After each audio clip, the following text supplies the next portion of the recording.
जी अस्सलाम वालेकुम। उम्मीद करता हूँ आप सबकी तैयारी बहुत अच्छी चलती होगी। आप नोट्स भी बनाते होंगे और चीज़ों को सीरियस ले रहे होंगे।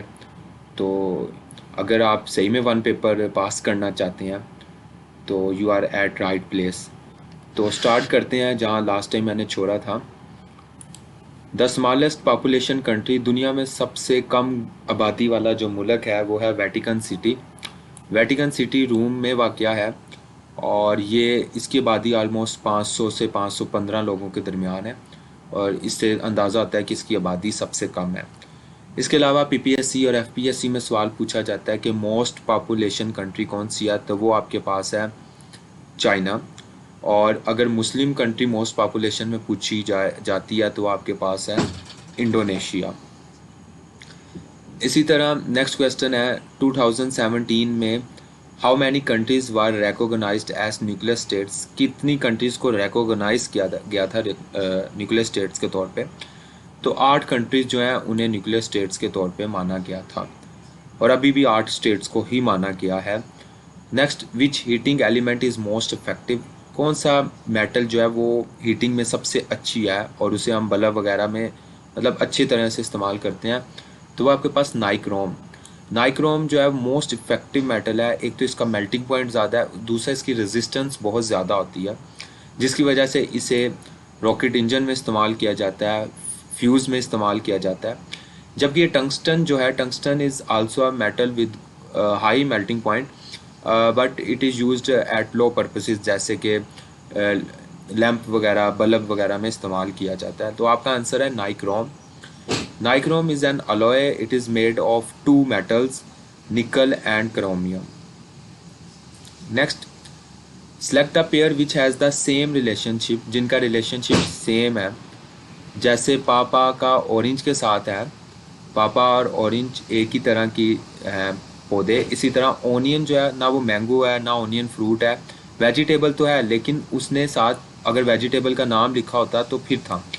तो यहाँ टमाटो आ सकता है ओनियन के साथ, पोटैटो आ सकता है, लिहाजा यहाँ पे none of these option is correct option.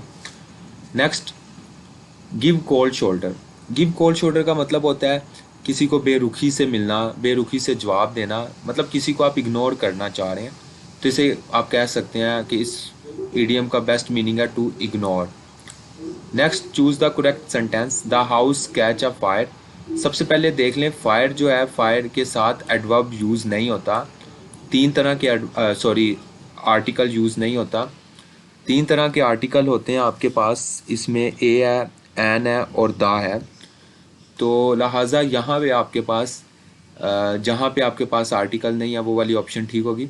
अब देखें, द हाउस, हाउस अकेला है तो इसके साथ तो कैचीज़ आना चाहिए, द हाउस कैचीज़ फायर। तो यहाँ पे कैचीज़ कोई ऑप्शन नहीं है, लिहाजा आप इसे पास्ट इंडेफिनिट में ले जा सकते हैं, द हाउस काट फायर, ए ऑप्शन फिर करेक्ट होगा। नेक्स्ट, इस नेक्स्ट को मैंने अपनी सेकंड या फर्स्ट वीडियो में बड़ा डिटेल से डिस्कस किया था कंडीशनल सेंटेंसेस के नाम से। आपको फार्मूला एक बताया था, फार्मूला था will by one, would by two, would have by had. तो आपके पास अगर सेंटेंस के एक हिस्से में विल है तो दूसरे में वर्ब की फर्स्ट फॉर्म आएगी, इसका मतलब will by one. Would by to का मतलब है अगर सेंटेंस के एक पोर्शन में वुड है तो आपके पास दूसरे हिस्से में सेकंड वर्ब की फॉर्म आएगी, तो यहाँ पे केम आ जाएगा। लेकिन अगर आपके पास सेंटेंस के एक हिस्से में वुड हैव है तो आपके पास दूसरे हिस्से में हैड आएगा। तो यहाँ पे आपके पास आना चाहिए था इफ़ ही हैड कम। तो हैड कम कहीं पे भी नहीं है, तो डी ऑप्शन करेक्ट है आपके पास, नन ऑफ दीज। नेक्स्ट, अगर आपको ऊपर वाले में समझ नहीं आया तो आप मेरी सेकंड या थर्ड जीके सीरीज़ का लेक्चर देखें, उसमें आपको जो है डिटेल। नेक्स्ट की तरफ चलते हैं। If we buying shop we must get profit. अब देखें आप यहाँ पे, if we buying shop our self, if we buying our self shop, अगर हम अपने लिए, तो अपने लिए के लिए आएगा एवर सेल्फ, और वो मस्ट गेट आवर प्रॉफिट, तो फिर हम अपना प्रॉफिट हासिल करते। तो इधर बी ऑप्शन ठीक है।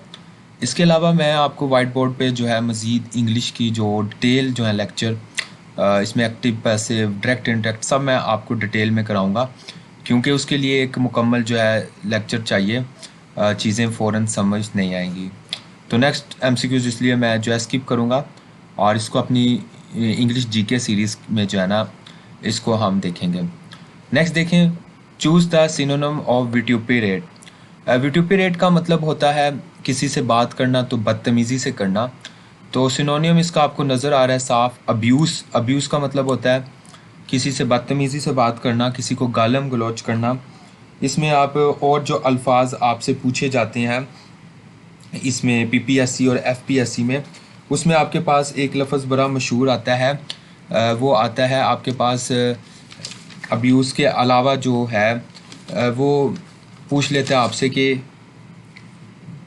इसका मतलब, जैसे उसमें लम्बास्ट है LAMBAST लम्बास्ट, कास्टिगेट है CASTIGAT। ये तमाम अल्फाज एफपीएससी पीपीएससी और सीएसएस के एमसीक्यूज़ में आ चुके हैं। सेंश्योर CENSUR सेंश्योर, इसका मतलब भी बदतमीज़ी से बात करना, सरजनिश करना, पनिश करना, हार्श गुफ्तगू करना। और एक सबसे अहम एमसीक्यूज़ वो है बिरेट। बिरेट जो है BERATE बिरेट, इसका जो है बड़ा एमसीक्यूज़ आ चुका है। तो ये तमाम अल्फाज जो हैं, बिरेट हो गया, कास्टिगेट हो गया, आपके पास इसके अलावा लम्बास्ट हो गया, ये सारे अल्फाज जो हैं ये आपके पास पूछे जाते हैं और ये आ चुके हैं पास्ट पेपर में। Thank you so much. आप अपनी जो है इस वीडियोस को पूरा देखें, अपने नोट्स बनाएं, कोई मसला हो मुझसे रब्ता करें, कमेंट करें। Thank you so much.